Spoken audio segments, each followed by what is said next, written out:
we welcome Eileen Cummins. Eileen will sing her own composition, York, and will be accompanied by her sister Saoirse and Heather Comerford. York is a historical folk ballad with a theme of female self-realisation, told in a circular narrative, combining her own life and that of Anne Lister, who was a 19th century English landowner and diarist. Lister's unique diaries chronicle daily life, including her lesbian relationships, in almost 8,000 pages, a large fraction of them written in code using algebra and ancient Greek, which was only decoded in the 1930s. In 2019, a rainbow edge plaque dedicated to Anne Lister was unveiled in York, in the United Kingdom.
Inspired by the different ways women have opportunities to show love and support, physical, emotional, sisterly, loverly.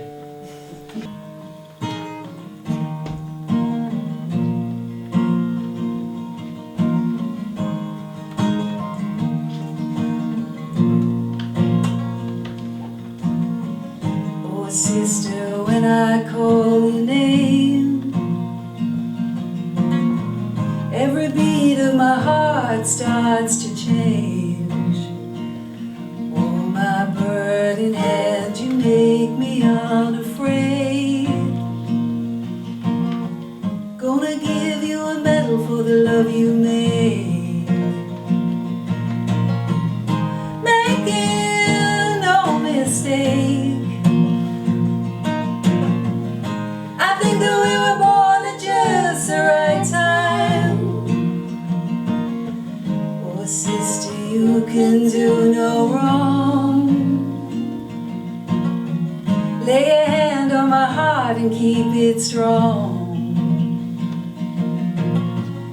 Desire, it opens like a wing of love. And if you falter, spread my wings and catch you before you fall. Spread my wings and fly you above it all. Sister, underneath your wing, I stole my secrets on the string. My bird in hand, you make me unafraid.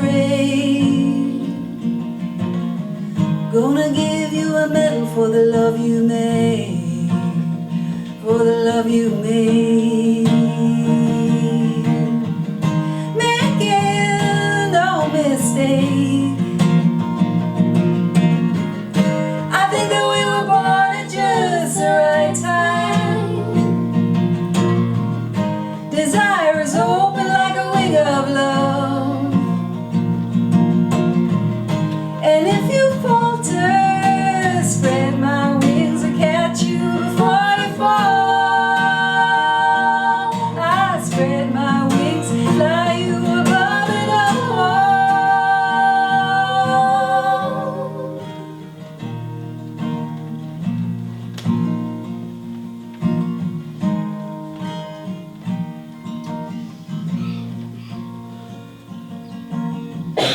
Making no mistake, I think that we were born at just the right time. Ooh, the right time. The right time. Ooh, the right time. Thank you. Now we've Mary McGrath again.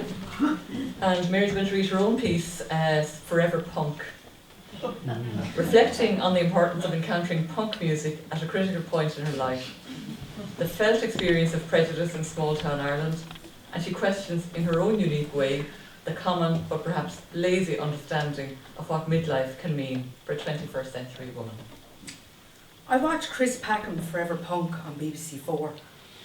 He talked about how important punk was for him as a teenager, not only as music but as a philosophy in fighting back against social inequality and oppression. I watched the programme for two reasons.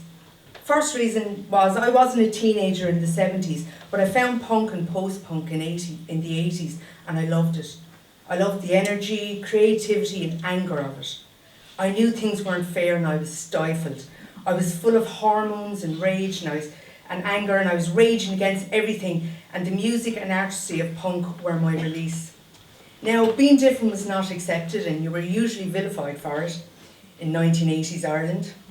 I remember I wanted to join the youth club that my friend was in, but I was refused because one of the adults said I would bring drink and drugs into it. Now, I've never had an iota of interest in drugs, so wasn't I mad enough already? And as for drink, I shared a swig of cider before the disco, like all my friends, including my Bros fan friend, who was in the youth club. But she fitted the norm, I didn't. At times I wonder, are you born an asshole or do you actually have to take a course? Because some people are really good at it. The second reason I watched the programme was I absolutely fancied the pants off Chris Packham when I was a teenager. I used to pretend I was spending time with my niece watching kids' programmes with her. I wasn't. I was watching the Really Wild Show for Chris Packham. In fairness, I learnt a lot about animals as an added bonus. Now, I've noticed there's been a huge revival of the 80s over the past decade or two. People edging towards middle age or returning to the music of their youth, with the wonderful advantage of the younger generations getting to experience it too. Music is the most amazing creation. It inspires us, defines us, teaches us and transforms us. It holds the truth of every detail of the human condition. We don't have souls, we have soundtracks. Now, a midlife crisis has been defined as a transition of identity and self-confidence that can occur in middle-aged people. And I was wondering, was I having one? But then I either read an article or listened to a podcast about how parents sacrifice their life for their children in the hope of a better life for them. Yeah, I think every person who's raised a child would agree, though most of the time I edge on the side of the saying, your parents ruin the first half of your life and your children the rest. Then I heard something else about how the generation today are not maturing at the same time frame as previous ones did, and they need longer to grow up, which made me wonder if we, the previous generation, were rushed into adulthood. Were we pushed into mortgages, careers and children so fast that we actually forgot who we are? And are we obsessed with our own youth because we didn't get enough time to grow up? So are we trying to make up for stolen time? Are Generation X trying to figure out why, where and when did we get old? So looking at the typical signs of midlife crisis, desire to achieve youthfulness and drastic changes to current lifestyle. I want to see am I having one. Am I trying to be younger? Sure. I'd like not to need an oxygen mask and a chiropractor after a good dance to my favourite music, but otherwise, nah. I have no problem with getting older. We can't stop it, so why would you stress about it? Yes, I do wake up the odd, who am I kidding, most mornings. Look in the mirror and say, who the feck is that? Who doesn't? Even Brad Pitt must have stink days sometimes. And I have no problem with people using Botox or whatever else to look younger. The only thing stopping me is the money. I'll always choose the concert ticket or holiday. And to be honest, with my luck, these wrinkles and the big McGrath forehead, I'd end up looking like a Klingon from Star Trek, so it ain't worth it. 2, would I change my better half for a younger model? To all those ladies with a younger model, God bless your energy and enthusiasm, because I wouldn't have the patience. Fellas, you sure are pretty to look at, but let's get real. You truly only become interesting when you're older. A lot of men think women want to change them. We don't. We just want you to cop on and listen. For some fellas, they think self-awareness is knowing how deadly they are. Let's face it, a lot of guys remain teenagers until they're at least 40. I'm beginning to think Peter Pan is based more on fact than fiction.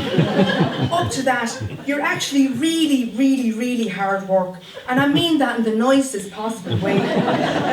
There are times that I've felt hard done by for not being born a lesbian.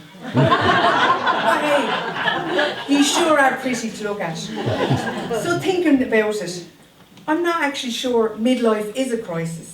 I think maybe it's not a loss of identity, but actually a rediscovery of identity. Your identity. The you who you were as a teenager, but with more hindsight, less misery, acne and bad haircuts. It's only in your midlife that you can return to yourself without life getting in the way. And if I'm right, well, all I can say is hallelujah. And if the assholes thought I was bad as a teenager, watch this space. We're now going to have Dreams by the Cranberries from Theresa and Heather. And everybody else enjoying it. And everybody, yeah. Yourselves included. Yes. They have.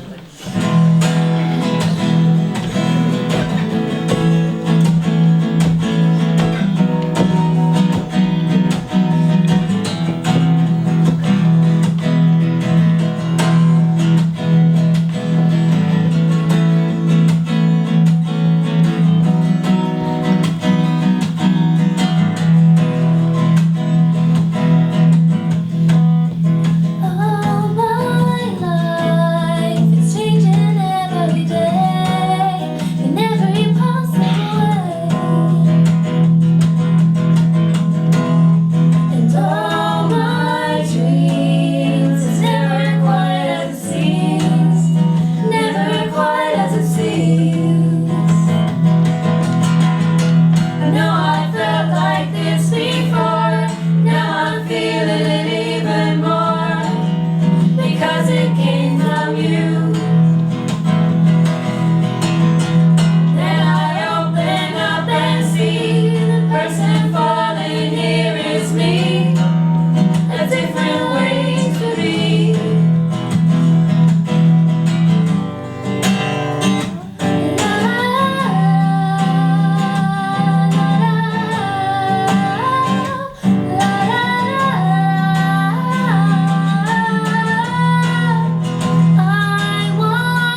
love, respect, peace, I was word.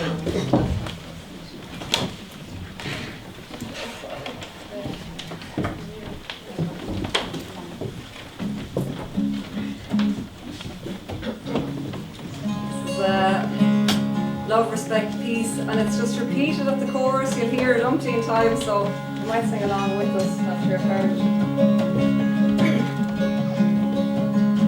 Something in this I can't handle. I think I've seen too much. I sleep all day, but I don't dream. In the back of my mind, I feel like something's calling.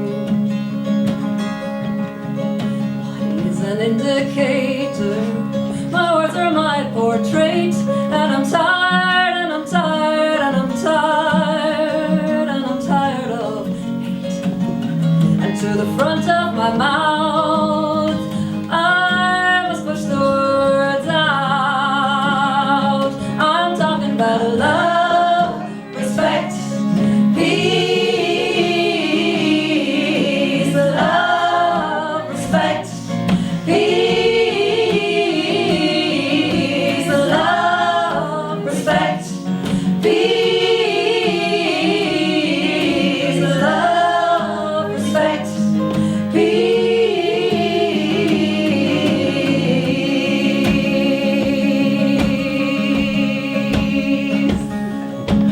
Love, respect, peace. Love, respect, peace. Love, respect, peace. Love, love, love. If I look into a broken mirror, it's still the same old face, but the lines I've acquired are sure signs of life lived. And to the end of my days, I give praise, 'cause I'm evolving, I'm evolving, I'm evolving, I'm evolving, and love is my navigator. So I aim high. Sometimes the only thing I can do is lay down and cry, cry, cry, cry, cry. At the end of my days, I give praise, 'cause I'm alive. Oh, I'm talking about love, respect, peace. Love, respect, peace. Love, respect, peace. Love, respect, peace. Love, respect, peace. Love, respect, peace. Love, respect, peace. Love, respect, peace.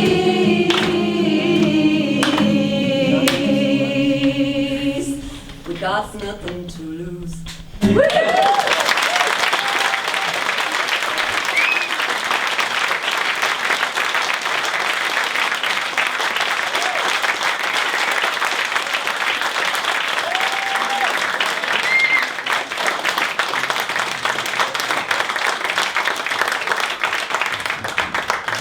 Thank you to this most amazing and generous group of women and talented.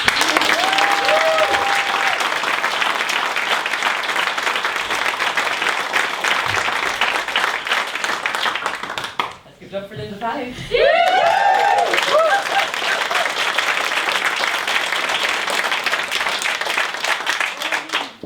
Jeez, I just don't know where to start. Oh my God. Again, another round of applause.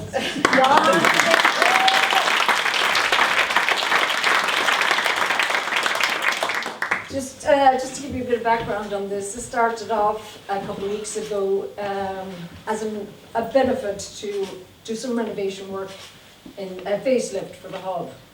So we're heading into our 6th year now. So I made a phone call to 6 musicians and said, hey, you know, thinking of putting on a concert, will you help me out? And they said, sure, Linda, whatever you want. So then I woke up one morning and I said, maybe we could do a little more than just put on a variety concert. So I called my collaborator and Margaret O'Brien, creative writer. We have worked a lot of projects together, and I said, would you be interested in, you know, co-producing a showcase with us? And she said, that sounds interesting. So she said, what had you in mind? So I went back and I put together an outline of a plan, something similar to tonight, but very loose. 6 different acts, and I showed it to Margaret, and Margaret said, yeah, that sounds interesting, I think that could work. So then, of course, well, I needed a director, and I had somebody in mind that I wanted to direct the show, so I sent on the email to Breege Phelan. And he's like, now, Breege and I have worked together on different projects before, and I suppose we both know anything that I come up with is not easy. It's not straightforward. It's not so we got together and we said, okay, I don't think Breege really realised she was actually directed when we had her on the poster. So Margaret then brought in a fantastic pool of creative writers. I don't know if a lot of you know that Margaret has been hosting Poetry Plus here for over 10 years. And she has the most amazing pool of creative writers who would not miss her monthly meetings every month. So it was very easy for Margaret to put together some amazing creative writers. And a lot of these writers have worked with these musicians on other projects. And the power of collaboration is just phenomenal. So we got everybody together, we outlined a plan, several days rehearsing, lots of back and forth as to what we would wear. What we'd end on, who would do what, where we would stand. But none of this would be possible without the absolutely fantastic help of the team up there in the loft.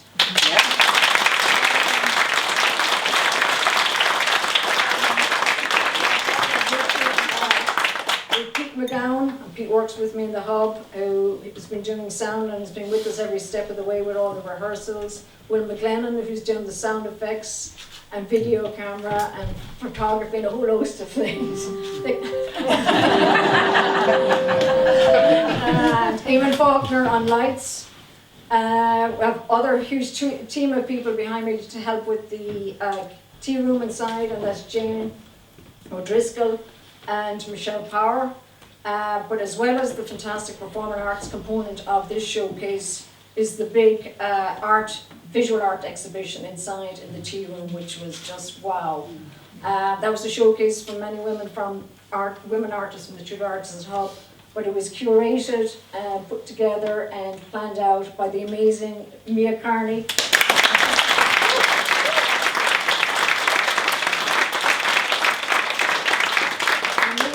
Has been part of the hub for a number of years, not just a visual artist, but a creator of so much other magical projects. And Mia runs the Music on the Mountain in Kilcash, which started off last August with Will McGlennon and Breege Phelan. It was kick-started off, and it was once a month. She's gigs out there, and it's absolutely phenomenal. But the power, I suppose, of collaboration from this amazing collective is just. It's just beyond words. As I said, we're heading into our 6th year. It started off as an art gallery and craft shop, and has grown into just the most amazing community. And thank you everybody here for your support for tonight. It's absolutely so appreciated. I hope you enjoyed the show. Actually, just before I finish, these beautiful girls down here, the flash mob we put together tonight. It is International Women's Day weekend, and we have a lot of international guests here. We have Maka and Rina from Georgia. We have Marina from Pakistan. We have 2 beautiful girls from Germany here, Lena and Maria. We have another German. Italian. We have Sophie Carpentieri, who is from Switzerland, is an artist. I know we have people from America here as well. We have 2 ladies from Africa, Tebri and Berkna. So welcome and thank you so much. Thank you very start the raffle prizes, I've one small presentation to make, and that is to Breege Phelan. Just a little that. This is, well, Maria, you could talk. This is a piece by Mia. Go on, tell us a little bit about it. Go on. Explain a little bit about it. A little bit. I don't do short stories. I do long stories. So the story, this one was last year and the year before, the Book of Kells decided to do a competition and put it out to all the schools and said to kids to put together, you know, what the Book of Kells means to them. So all my kids up in Mawie Studios they all did drawings. And we said we'll put together one book from Mawie Studio and we'll enter it into this competition and we'll win. And they went, where's your drawing? And I was like, no, you have to do it too. So I sort of sat down and I thought, I haven't drawn in ages like paint. Painting is just so much different. This is like hard work. And I just started thinking, Shleave them on Mountain of the World. And then putting all my story and her story and everybody else, every other woman's story in these little drawings. And then I found out that somebody here liked it. So yeah, and then from that, I got the best offer ever to design this woman and Will's album cover. To the raffle, I just want to thank Brewery Lane Theatre and the full team of people here, particularly John Denby, who came down several times to help us with lighting, and I know Angelina helped us out with booking the theatre. I don't know if Angelina's still here. But all of us incredible support from the Brewery Lane Theatre group on every project that we do, and I just want to thank you. I also want to thank each and every one for coming along tonight, for supporting the show, for supporting us in the raffle, and you're absolutely amazing. I hope you will come again sometime. So I'm just going to go. It's not quite that easy. From all of us here, we'd like to say just a really small thank you, but you have no idea what you have done for this community. And I know you do all these projects and you're behind everything and you're always behind everything. But you need to be out at the front again. You're absolutely just amazing.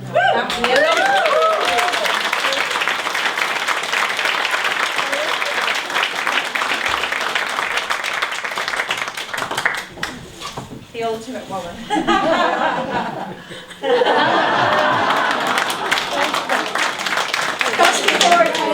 Oh, I just want to also, this is my niece Annie, 13, and it's fantastic for second school. And young Holly as well, I mean, it's such a young age.